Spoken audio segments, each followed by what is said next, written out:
So now let's do your PRG. It's called the INW PRG.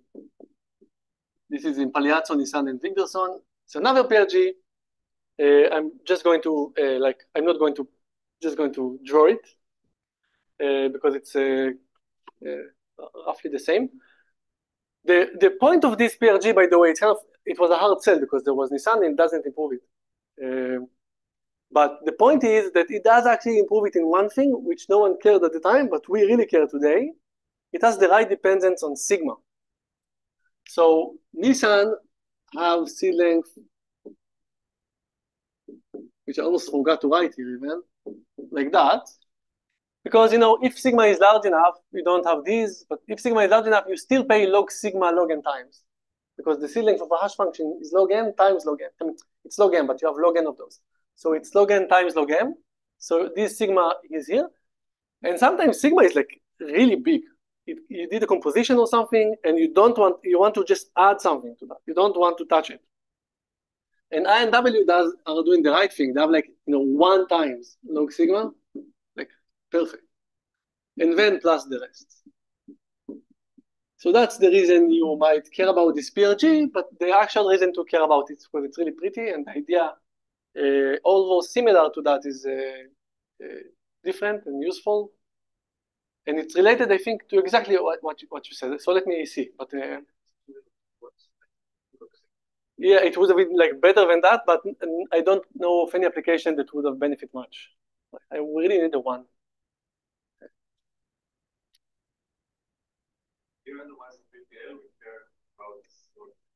Right, you don't care.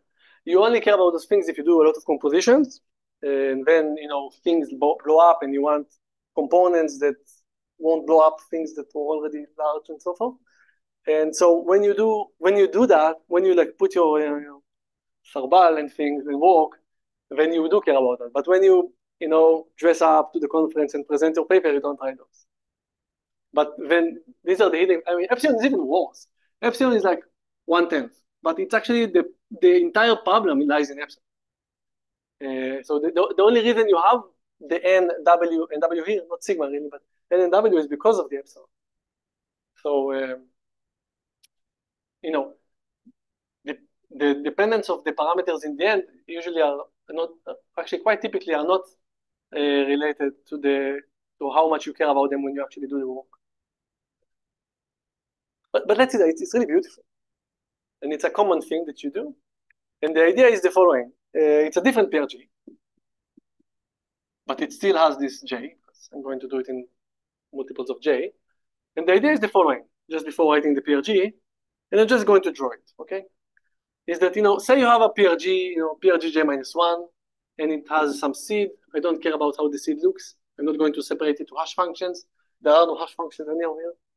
Maybe let's call it RJ minus 1. You have this previous PRG. It outputted, whatever number of bits it outputted. Let's say it's 2 to the J minus 1. Doesn't matter. Actually, I mean, it should be sigma because you're outputting symbols, but 2 to the J minus 1 sigmas. And you want a PRG that increases this length by a factor of 2. But you don't want to increase the seed length by a factor of 2. That's easy. Just take 2 independent samples and concatenate. So you don't want that. So the idea is to use expanders, like the expander mixing error. The idea is to say, well, let's look at all the seeds of this PRG. Think of them as a graph with no edges yet. And so each point here is a seed. Okay. And now just put an expander on this thing. Okay, so now you add them, regardless of the PRG, just put the expander didn't know that one day the vertices will be seeds. Just do that. And now instead of sampling 2 independent seeds, you're going to do a short random walk. You choose an edge at random. Or more, alternatively, you choose a vertex at random. But then you don't choose another vertex at random, you choose a neighbor at random. That's the PRG. So, right, so you can do that, but then just taking one neighbor. That's another variant of that, which is actually not that useful somehow, but makes sense. So let me just move that here so I can write the PRG here. So the PRG of length J, so that's going to be longer, but it's going to be longer by the, like, if the degree of this graph is D, it's going to be a plus log D bit, right? And it's going to output 2 to the J things. Because what it's going to do, given like a seed, or if you want a vertex, or I don't know how you think about it, but given a seed and an I, so S is in 0, 1 to Rj minus 1, and I is in D, you're going to output, you're first going to use the PRG as is, but then you're going to concatenate to that instead of using S, you're going to use the kind of the ith neighbor of S and G. It's kind of a hash, kind of similar. That was X, and now it's H of X, like same thing.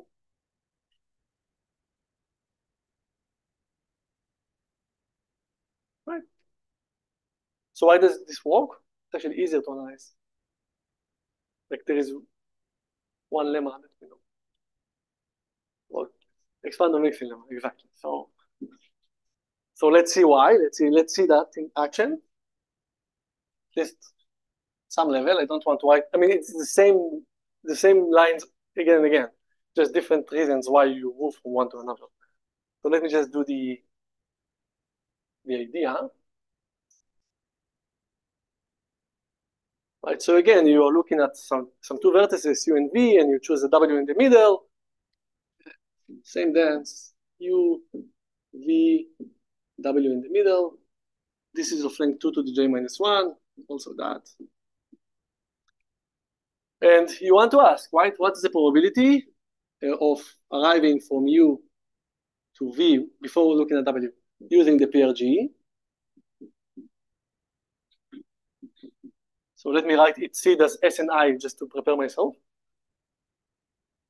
You want to compare that against the uniform. Let's look at that. When you say, well, again, let's because it's a recursive construction, let's go over all W's and ask what's the probability of moving from U to W using PRG J minus 1 S. Here there is no like confidence accuracy thing, just only accuracy. So it's easier to analyze, but it gives you less. And PRG J minus 1 gamma I of S. That's the definition of this thing. Okay, and now comes like the part you kind of stare at it and you say, oh, that's the expander mixing level. Because the same thing, you see, some of the seeds here, some of the seeds of the PRG will lead you from U to W. So that's one set. That's the seeds, let's call it A. That's the seeds that will lead you from U to W when you use the PRG J minus 1. Right? Like before, like the X's before. And here, if you ignore this gamma, just think of it as another S. These are some of the seeds, so think of it as S prime. Some of the S prime will lead you from W to V. So there is another set here. And the expander mixing lemma tells you that the fraction of edges going between them is roughly the product of their densities. And what you're having there is exactly the number of edges crossing between them. You're choosing a vertex and a neighbor. So that's, by the expander mixing lemma, is roughly the probability of doing two independent steps. Again, not uniform according to the original, like recursively obtained PRG, but at least you don't have dependencies anymore. Sorry? Oh, good. So what's the error term? That's plus minus what? No, it's additive. Like there is no confidence, right? So it's only accuracy, and it's plus minus omega. There are also square roots that you can benefit from if you remember, but you won't. So the omega. So if you look at this, you kind of see that this is what you want, if you open it up now, plus minus omega, that's going to be bad now, times W, maybe squared or squared, maybe squared, I don't know. Because you need to go over all W's, something like that. So that's not that W. Good, so anyhow, at the end of the day, the error, there is only error, no confidence. The error is at most like, so this is the addition to the error, right? I need to move, sorry, I need one more step to make this uniform, and then. So there is the, all right, so I forgot that step where you need to write this plus epsilon j minus 1, and that as well. And then you get something like 2 epsilon j minus 1 plus omega times W squared or something, which boils down to 2 to the j, maybe W squared, not sure. When you open this, you have like W summons of epsilon j, W, maybe 2W or something. It doesn't really matter. So you see omega j at the end of the day is n, so omega needs to be like omega nw is your epsilon, your final epsilon, because then you plug j equals log n. Right, because I'm just one. Yeah, I want to get at the end like n bits, n symbols. 2 to the j, yes. Right. And what's the seed length? So that's the error. What's the seed length?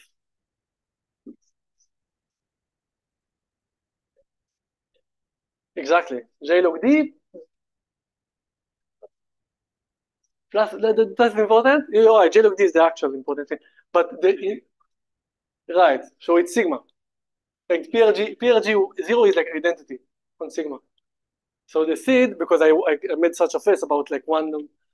So the seed is like 1 times log sigma, because the fourth PRG 0 is going to be the identity, plus j, which is, let's call it log n now, it's kind of j, times d, log d, sorry. And so the error, if you're shooting for some error, let's copy that here. Error final is nw over nw omega. So what's the relation between omega and d is critical now, right? Because you're paying log d bits, and the error is in terms of omega, so you need to relate these two. So for example, if omega is like, if you have a kind of unexpander, like omega 1/2, it's not good for you. You need omega to be much smaller than that. And because of the dependency in D, you want actually a good dependence between omega and W. So let's do Ramanujan for a second.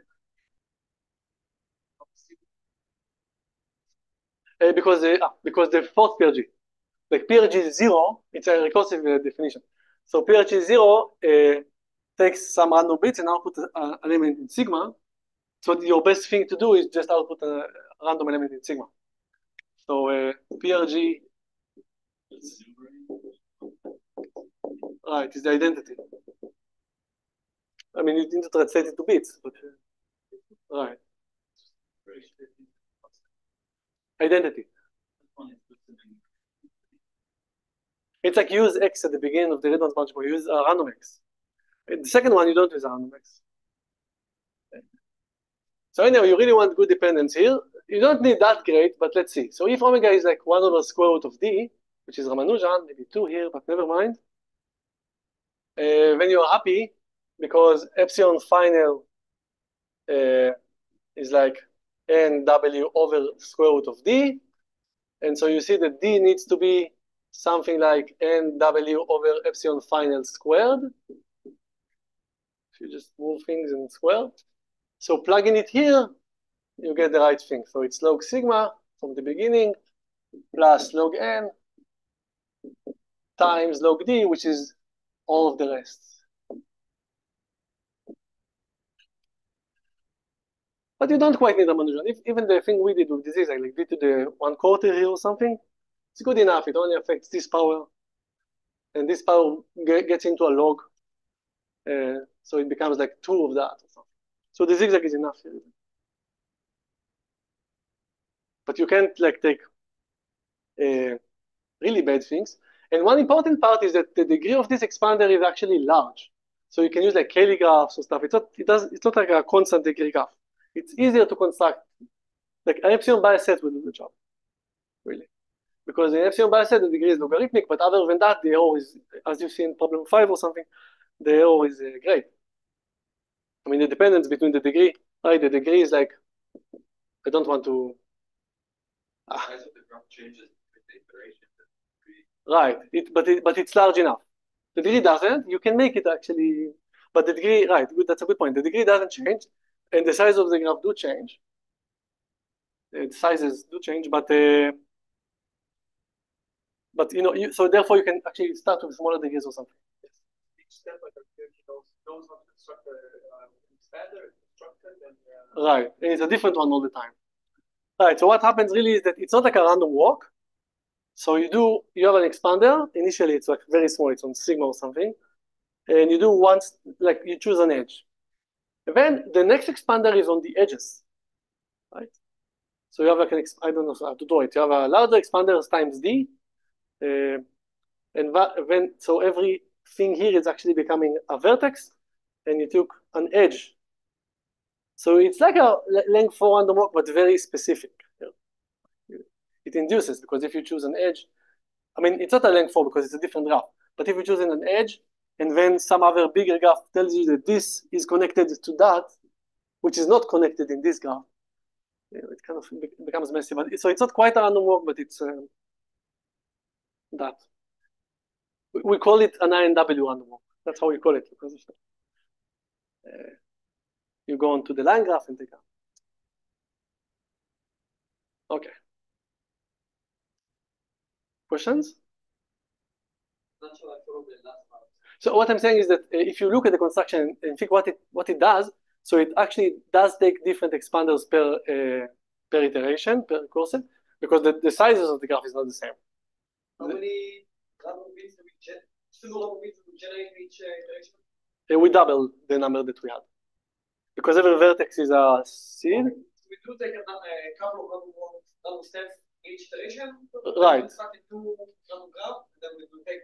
You take another expander, another expander, and using that you connect what was an edge and now is a vertex to another what might not even be an edge. And now it's right. Right. Yes. Yes. But actually they are both, like, because I never thought about it, but because you can either take this and then that, but the same construction tell you that you can take this and then that. So for every when you go one up. Yeah, one up it's weird. It's weird. It's not even an edge anymore. It's 2 vertices. It's 2 vertices, right? So it's a way to connect 4 vertices in a weird way. Okay, so each edge becomes vertex, but then what are the edges? So you take right. So you have vertices, and you take an expander unrelated to the previous one, and connect. So even those edges were unrelated to these vertices. So now you got new vertices which came from edges which are unrelated to the previous one, and you redo that. You put edges on these vertices, and unrelated to them. Maybe you can relate them. This is the side of the graph. What does it do? Because with the new edges are like. No, it allows you to choose like 2 seeds in a dependent way. Right? So using much less randomness to choose 2 vertices, like 2 seeds. You don't concatenate 2 random seeds. You concatenate a random seed with a random neighbor of it. It's much less random bits to do that. It's additive log D.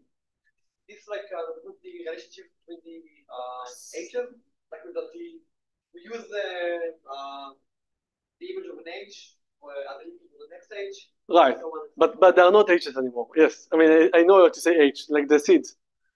But in Nisan's we call them H. It doesn't really matter. But anyway.